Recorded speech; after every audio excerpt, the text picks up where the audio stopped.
This podcast is about answering your questions. Questions about SEO, questions about AI, how AI is changing SEO, and what you should do about it as a business owner. To send in questions of your own, visit meredithhusband.com/podcast.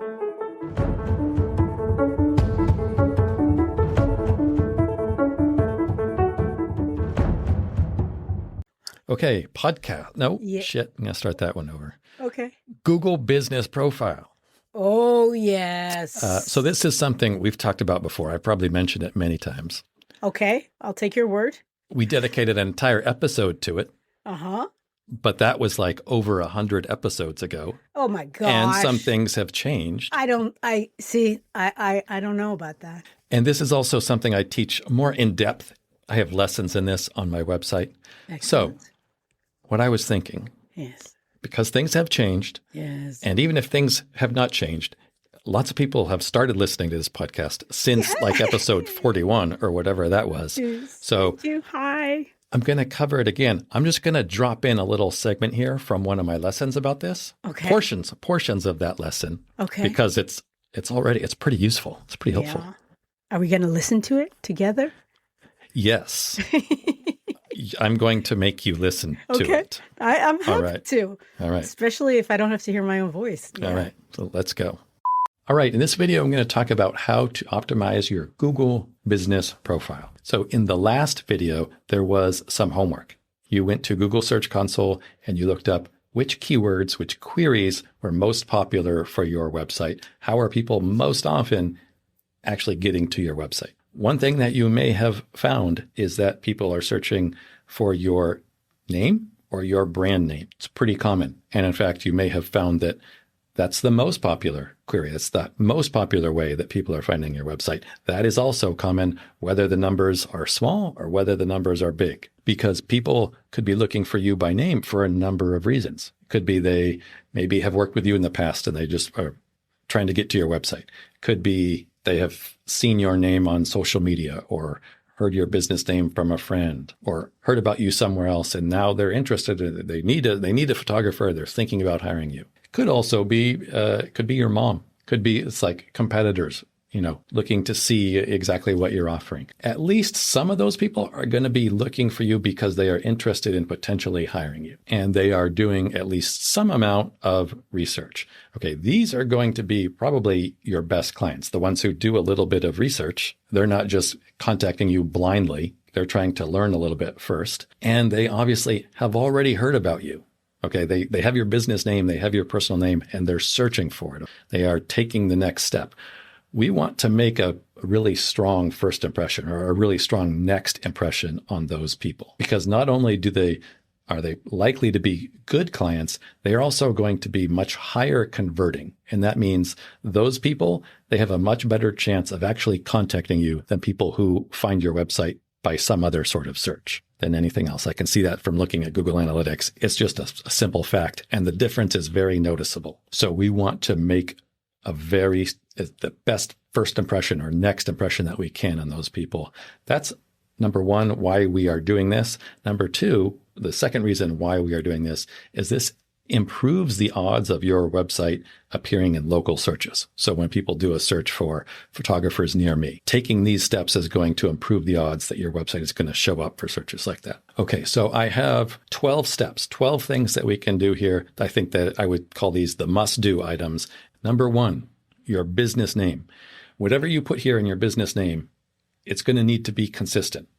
A few lessons from now, we're going to talk about local business citations and creating business listings on other websites and directories.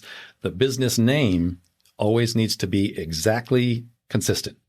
That means if you use an LLC or an INC in your business name, you're going to want to use it everywhere. And there's no benefit to that, by the way. By putting that including it in a business name, there's no benefit to SEO. So it's just your personal preference. But whatever you put here, we're going to want to use it everywhere. Number two, the cover photo. There is at least at the time I'm recording this changes occasionally with their Google setup. The cover photo is going to appear right at the top left of your Google Business Profile, probably next to the map. It is usually cropped into square dimensions, but what you want to do here is you want to put an image there, and then you want to open up another browser window, preferably in incognito mode, so you are not logged into your Google account, and see what that image looks like. You don't want it to be cropped if you upload an image with like 4x5 dimensions or something else and it's cropped. That's not the first impression that we want to make. We want to make sure that whatever we put here is going to look good. Can be your logo if you want to use your logo. Can be an image of a friendly smiling face if that's your type of photography. Whatever image you use here, you want it to, remember, it's going to be the very first impression, the first image that people see after Googling your name. So this image should represent your business fairly well. Okay, that's number 2, your cover photo. Number 3, your service area versus address. So Google gives you the option here of choosing a service area where you would go to your clients' locations. And as a photographer, that pretty good chance that might be true. That's one option, a service area. And the other option is using an address. Now, what Google would say to you as a photographer, especially if you go and visit clients at their location, is that you should choose a service area here. I'm going to say that's really not in your best interest if you want your website to appear in local searches. The reason for that, think about what local searches look like. If you do a search for photographers near me, there's going to be a little list of 3 to 5 businesses next to a map. And on that map, there are going to be pin markers. And those pin markers are at the address of those businesses. If you have a Google business profile that does not have an address, you will not have a pin. If you don't have a pin, you don't show up in local business listings. And I have seen this firsthand with some of my early students. They were using an address, and Google suggested that they use a service area instead, and they did. And their traffic, the leads that they were getting, immediately went to zero. They were getting all of their leads through local searches. And so when they changed to a service area, all of a sudden they're no longer appearing there. So my advice here, if at all possible, and I realize sometimes it's just not possible, but if at all possible, use an address. If you work from home and don't want to use your home address, I get it. Neither do I. Neither does Meredith. We want to find some sort of address that we can use.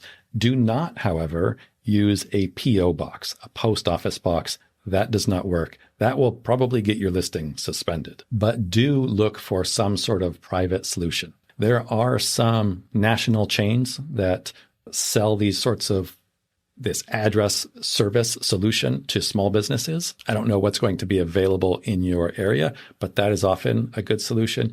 Keep in mind when you're doing that, there's going to be a few hoops that you might need to jump through. You might need to validate you might need to send somebody your business certificate, ID, or something to prove that you're a business.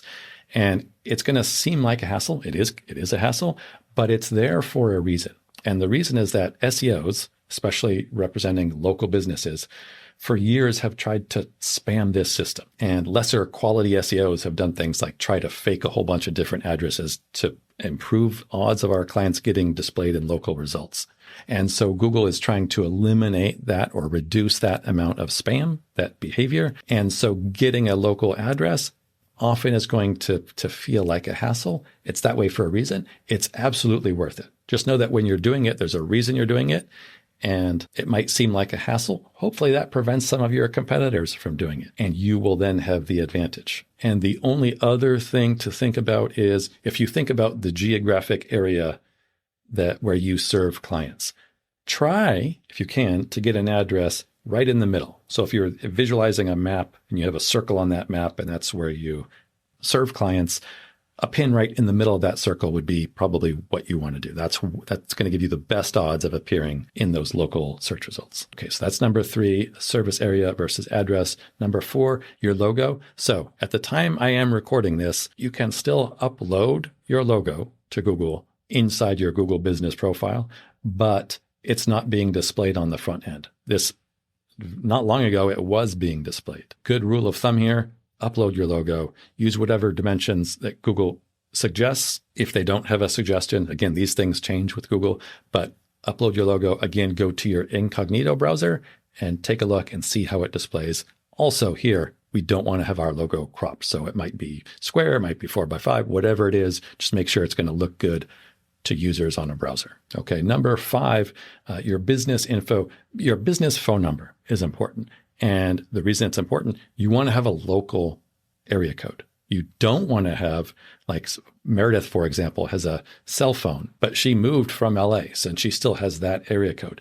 If that's the case, you would not want to use that phone number. You want to have a local area code. It could be either a landline or a cell phone, but you want it to be local. One option, depending on where you live, this might not be easy. I know in New York City, it's kind of hard sometimes to get a local area code phone number, but Google Voice is one way to do this.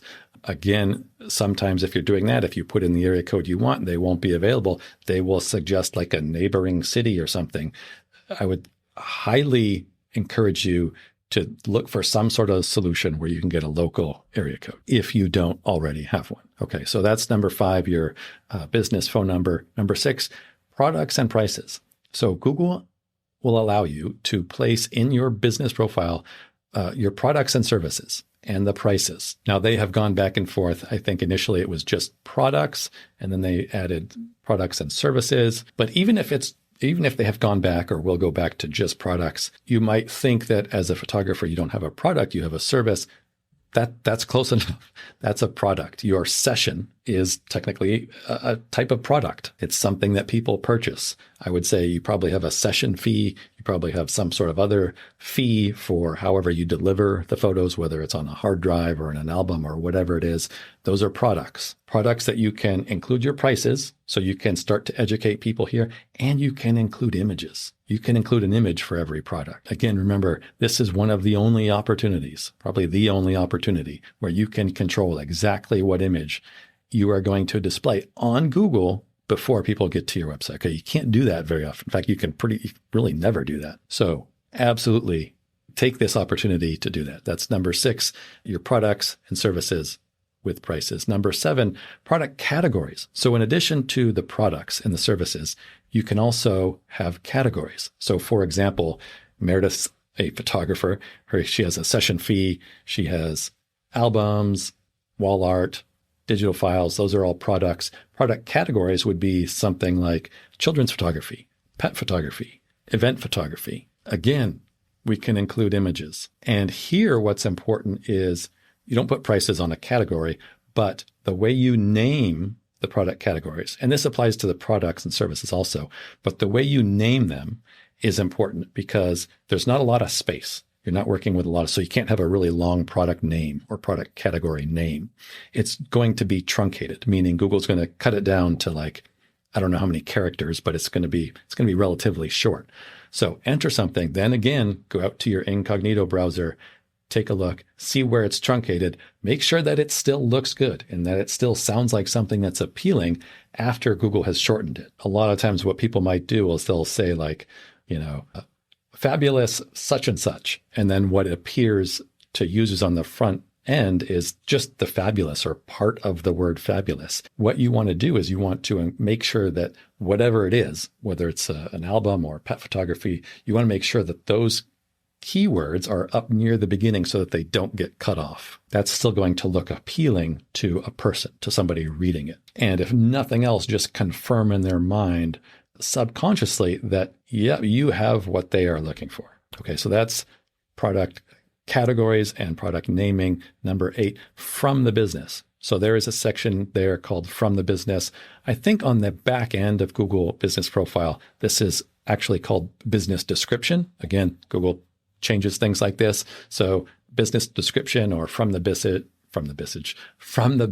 it's a message from you, probably about your business. Now, what people expect to see when they see a section like this, a business description or from the business, people expect to see some sort of description like, I've been in business 20 years and this is what I do, and et cetera, et cetera. I like to do something different to kind of stand out. And personally, what I do is I put a testimonial in this section, and I try to choose a testimonial that has a really strong beginning. And the reason I do that is to sort of capture people's attention. Because like I said, people are expecting some sort of generic business description. If you put something different there, hopefully captures their attention because it's just not what they're expecting. So that's what I like to do. Whatever you do there, I would encourage you, choose something with a strong beginning or create something with a strong beginning to capture people's attention. And definitely just make sure you have something there. Do not leave it blank. Okay, number 9, updates. So you can create updates here for your Google Business Profile. just like you would do for Instagram or Facebook or other social media platforms. There's some debate here on whether or not this helps improve your odds of being displayed.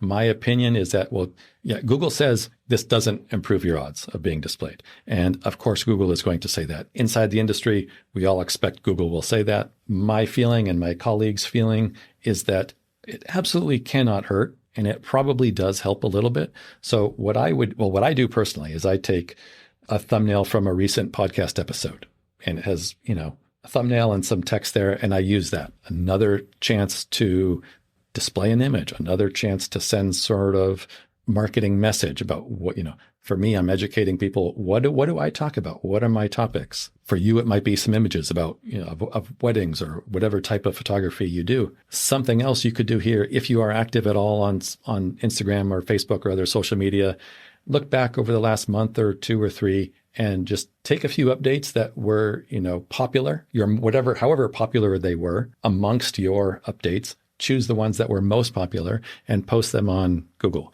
And I would say you don't need to do this more than once a month. I don't think there's an advantage to being like really active here, but Google will over time remove updates. So if you put an update here and leave it for 6 months or 12 months, at some point it's going to be old and it's not going to display anymore. So I would say you want to do this, have one a month, and it can be just an image and a caption if that's all you want to do. Again, an opportunity to put your images in front of people who are already searching for you by name. Okay. I don't think you can go wrong in doing that. That's number 9, updates. Number 10, reviews. And this is number 10, but these are not in order of importance. This is super important, and that's reviews. You really, really, really want to have reviews for your business. I hope that's obvious. And the trend has been over the last few years, used to be that reviews were not very important in order to get into local rankings. Now, I can't remember the last time I saw any sort of business in local rankings that didn't have reviews or that had poor reviews. So reviews are important for that. Reviews, obviously important potential clients to see that you have good reviews. And the thing to be careful of here is to spread them out. Don't feel like you need to get a whole bunch of reviews all at once. In fact, that is a red flag to Google that it's not natural. That doesn't happen naturally for a business. You don't go from no reviews to all of a sudden getting a whole bunch of reviews. And when that does happen, sometimes Google will assume they are somehow spam or they're not legit, and they will take them down. Okay, so you don't want to do that. So it is much better to spread your reviews out. Don't feel you need to go out and contact clients from years ago. In fact, I wouldn't bother trying to do that. Instead, put something into your workflow where you can ask your current clients and clients moving forward.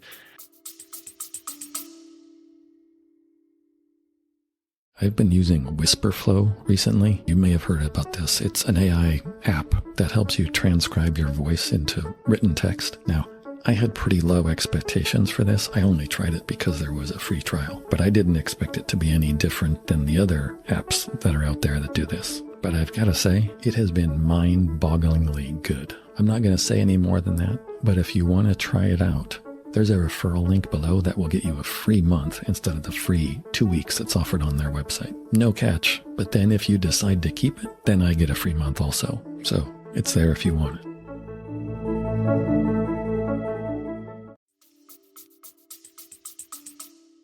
Choose some time. I like to ask for a review when I know a client is happy about something. Doesn't matter what it is. If they're in a good mood about something that I have done, that's when I ask them for a review. And something else that I think goes a long ways in how successful your request for a review will be, don't use a template here. I say put it into your workflow, but don't have like a checkbox where you send somebody a template asking for a review. The success rate of those is so much lower. Just write a personal note. It can be simple, quick, it can be along with some other good news that you are sharing with a client. Just make it personal. Doesn't need to be perfect. I have found that like even the smallest personal notes, especially when they're not perfect, they have a better chance of people helping you out. So make this something that you do probably, now with whatever clients you're working with now, or maybe just very recently have worked with, and moving forward. That's number 10, reviews. Number 11, your social media profiles. So this is something else Google has gone back and forth with. They used to allow you to attach your social media profiles to your Google business profile. And then they said, oh, we're going to stop doing that. We're going to do it automatically. We're going to determine which social media profiles belong to you. And they did a terrible job of that. I don't know what they did, but there was all sorts of problems with people having the wrong social media profiles attributed to their business. A lot of times it was either a similar name or similar business name or the exact same business name, but in a different state. Whatever the case, it didn't go well. And so Google has gone back now to allowing you to enter your own social media profiles on your Google business profile. Absolutely do this. It helps demonstrate to Google your sort of ecosystem. All of your profiles will be linked together. This is something that's just good for all of SEO. Absolutely do this, as long as you do have some social media profiles. And that can be Meta, Instagram, Facebook. It can be TikTok. Actually, we'll see what happens. Right now, TikTok is kind of up in the air with their future moving forward. It can also be YouTube. I think LinkedIn is an option there. If you don't use LinkedIn, I do recommend you get a LinkedIn page. I know as a photographer, you're a B2C, you're dealing with families or individuals. A lot of times you might think that a LinkedIn profile is not appropriate. It absolutely is. But please do it. Even if you don't use LinkedIn yourself, the people you hire, there's a good chance they do. And it just makes your business look more legit in the online world, especially to Google. Okay, so that's number 11, social media profiles. Number 12 is sort of a summary, but this is really important. Photos. Okay, people love photos. You're a photographer. You should have photos. I can tell you this for a fact from looking at what we call heat maps. And a heat map is, if you've ever seen like an image of a website, and on that image is like colors kind of swirling around. That's a heat map. And what it does is it's meant to tell website owners, like marketers and developers, what areas of a website attract the most attention, either by the way people are looking at it or what they are clicking on. And it's images.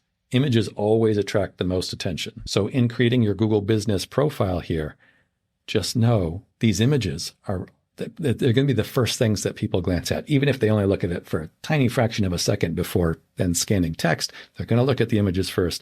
Images, super important. Like I said, this is the only opportunity you're going to have to choose very specifically which images you want to display on Google before people get to your site. You don't have that option. So your Google business profile is the opportunity for you to do this. Add images wherever you can. The more, the better. And in fact, that's probably true for all the information here. Not just images, but anywhere you can add text, probably going to be beneficial to do so. Now, that being said, there are a few other places where you can add more information. Number one, your hours.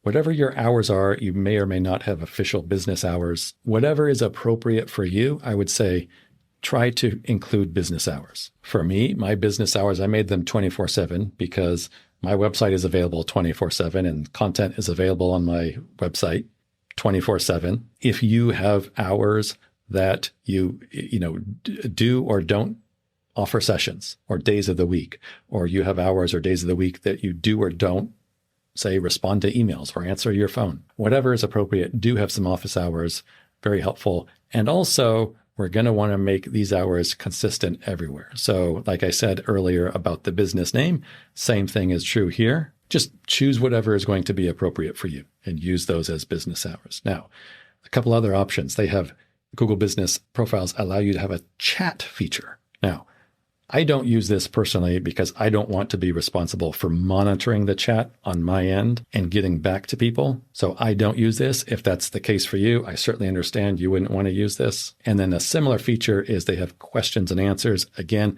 I don't use this personally because I don't want to be responsible for answering questions that come through there. If you can do either one of those, probably questions would be the one that I think would be easier. It's probably not a bad idea. It is not a requirement. You don't need to do this. You can try it out.